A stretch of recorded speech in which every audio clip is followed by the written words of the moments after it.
السلام علیکم friends, welcome back to Top Smarties drama serial مفاد پرست۔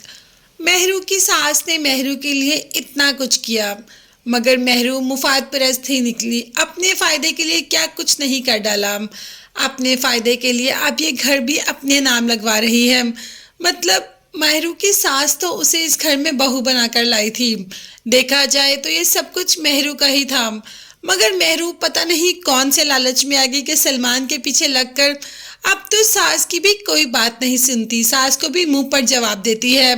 یہاں پر ساس بھی حیران ہو جاتی ہے کہ آخر مہرو کو ہو کیا گیا ہے، ہمیشہ آگے سے بدتمیزی ہی کرتی ہے۔ ویسے مہرو شروع سے ہی ایسی تھی، مگر ساس کو اب پتہ چل رہا ہے۔ ہادی کی فیملی زارا کے گھر پہنچ گئی۔ ایک تو عدیل نے انہیں ڈنر پر انوائٹ کیا تھا، دوسرا یہ لوگ شادی کی ڈیٹ بھی فکس کرنا چاہتے تھے۔ اب نہ چاہتے ہوئے بھی مریم بھی ساتھ ہی آئی۔ کیا کر سکتی تھی، گھر میں اکیلا تو رہ نہیں سکتی تھی، اور اسے ہادی اور زارا کی شادی کے کوئی خاص خوشی بھی نہیں۔ کوئی خاص خوشی کیا، اسے تو خوشی ہے ہی نہیں۔ مگر یہاں پر ہادی کی ماں نے کہہ دیا کہ عدیل بھائی، ہم اپنی امانت لے کر جانا چاہتے ہیں، ہم زارا اور ہادی کے رشتے کی بات کرنے آئے ہیں کہ کب ان کی شادی کرنی ہے۔ اب آپ ہمیں ڈیٹ دیں تاکہ ہم اس فرض سے آزاد ہوں۔ عدیل تو چاہتا ہے کہ اس کی بیٹی کی جلد سے جلد شادی ہو جائے، اور زارا سے اچھی لڑکی اور نہ ہی ہادی سے اچھا لڑکا ایک دوسرے کو مل سکتا ہے۔ عدیل نے کہا کہ بھائی آپ کی بیٹی ہے، اب جب چاہے لے جائیں۔ اب زارا جو آئی اور درمیان میں بول پڑی کہ میں آپ سب سے معافی چاہتی ہوں، مجھے آپ سب سے ایک بات کرنی ہے، میں یہ شادی نہیں کر سکتی۔ سب تو حیران ہی ہو گئے کہ آخر زارا نے اتنا بڑا فیصلہ سب کو بتائے بغیر کیسے کر لیا۔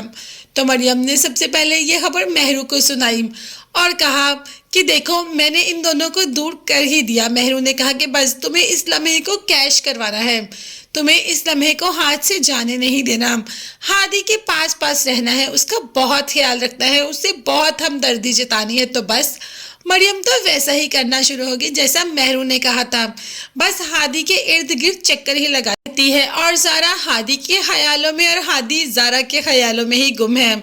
ہادی کی ماں نے کہہ دیا کہ آخر تم دونوں میں کوئی بات ہوئی ہے کیا؟ جس پر ہادی نے کہا کہ نہیں ماں، ایسی کوئی بات نہیں، وہ کافی دیر سے میرے سے کھچی تھی، لگتا ہے اب وہ بڑی ہو گئی ہے نا، اس ماحول میں رہنا نہیں چاہتی، اسی لیے تو اس نے انکار کر دیا۔ جبکہ سلمیٰ زارا کو اچھی طریقے سے جانتی ہے، زارا ایسی نہیں، کوئی نہ کوئی بات تو ایسی ضرور ہوئی ہے، مگر اس بات کا پتہ کیسے چلے گا، وہ بھی تو چل ہی جائے گا آگے جا کر۔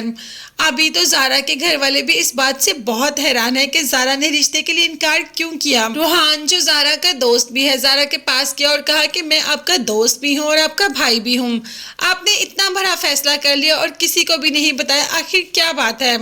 جس پر زارا کا کہنا تھا کہ میرے اور ہادی میں بہت دوریاں آ گئی ہیں، اور اب یہ دوریاں کبھی ختم نہیں ہو سکتی، اسی لیے میں ہادی سے شادی نہیں کر سکتی۔ کیا روحان اس تہ تک پہنچ پائے گا کہ آخر زارا نے رشتے سے انکار کیوں کیا؟ یہ دیکھنے کے لیے چینل کو لازمی سبسکرائب کی جگہ بیل آئیکن بھی پریس کریں تاکہ ہر ویڈیو اب تک بآسانی پہنچ سکے۔ اپنا بہت زیادہ خیال رکھے گا۔ نیکسٹ ویڈیوز تک کے لیے اللہ حافظ، بائے بائے اینڈ ٹیک